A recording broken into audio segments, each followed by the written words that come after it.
가장 첫 번째로 소개할 책은 이 막류라는 책. 결례 구두로 남은 산. 부끄러움을 가르칩니다라는 책이야.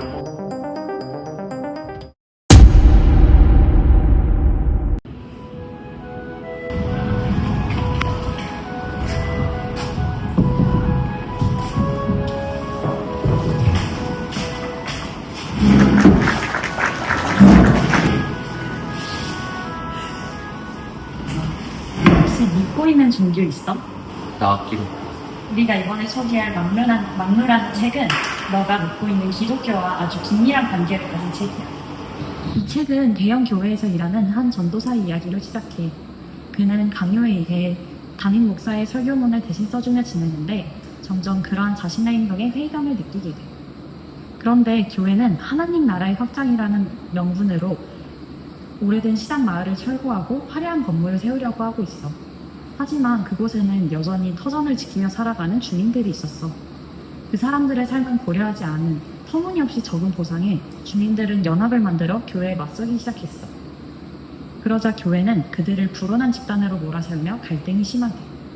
이 이야기에서 도시개발이라는 이름으로 진행되는 화려한 계획 속에 가장 먼저 희생됐던 건 사회적 약자들의 삶이었어. 또 종교와 권력이 손을 잡을 때 그 힘이 어떻게 약자들을 억압할 수 있는지도 드러내지. 그래서 이 이야기는 개발과 성장 중심의 도시화 속에서 소외된 이들을 바라보는 시선과 진정한 정의, 신앙의 의미를 묻고 있어. 이번에 소개할 책은 아홉 켤레 구두로 남은 산이야. 왜 이 책 제목이 이걸 것 같아? 뭔가 아웃클레 구두만 남기고 도망간 남자 같아. 맞아. 그럼 혹시 이 사진은 뭔 것 같아? 옛날 사진 같은데 뭔가 시위하고 있는 사진 같아.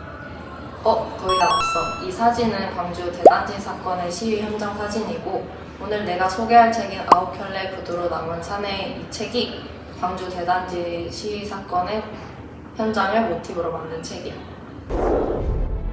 1960년대 농촌의 많은 사람들이 일자리를 찾아 서울로 이주하며 청계천 일대에 판자와 천막으로 집을 짓고 삶의 터전을 일구었습니다. 서울시는 도심 정비를 위해 청계천 일대 판자촌을 정비하기로 결정하고 주민들에게 택지 분양과 일자리를 제공하겠다는 약속을 하며 다른 지역으로 이주를 종용하였습니다. 1969년 1월 8일 밤 일방적인 철거 통보와 함께 기습 철거가 감행되었습니다. 서울시의 무계획적인 도시정책과 졸속 행정에 반발한 주민들은 택지 분양 가격이 나와 구호 대책을 담은 진정서를 제출하였으나 정부와 서울시는 이를 일방적으로 묵살하였습니다.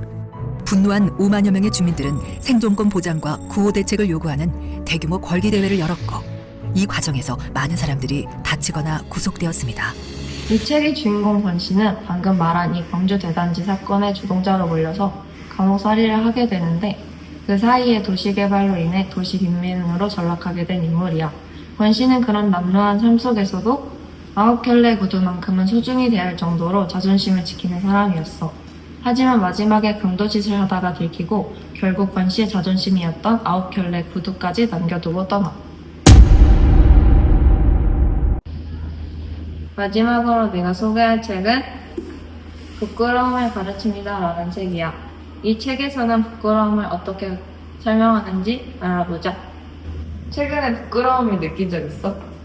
지금 부끄럽다는 감정을 피하고 싶진 않았어. 피하고 싶어. 이 책을 읽으면 생각이 달라질 수도 있어. 이 책에서 주인공은 돈과 성공 등을 위해 어머니에게 등 떠밀려 결혼과 이혼을 3번 반복해. 주인공은 그러한 생존과 부를 위한 삶의 과정에서 필요 없는 부끄러움이라는 감정을 상실하게 돼. 그러던 어느 날 길가에서 가이드가 일본 관광객들 하는 말을 듣고 부끄러움을 느끼게 돼.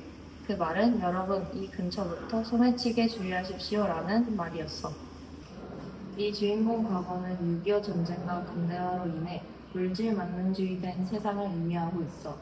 그래서 부끄러움을 필요 없는 감정이라고 생각하고 사라져가고 있었는데 그런 물질적인 게 전부가 아니라는 것을 느낀 거야. 그렇구나. 우리는 지금까지 아홉 켤레 구두로 남은 산에 막루, 부끄러움을 가르칩니다. 이렇게 총 3권의 책을 살펴보았어. 이 세 개의 책들을 모두 살펴봤을 때 이 세 개의 책들의 공통점이 무엇이라고 생각해? 모두 산업화 근대화 같은 사회 변화에 대한 개발을 담고 있는 책 같아. 맞아.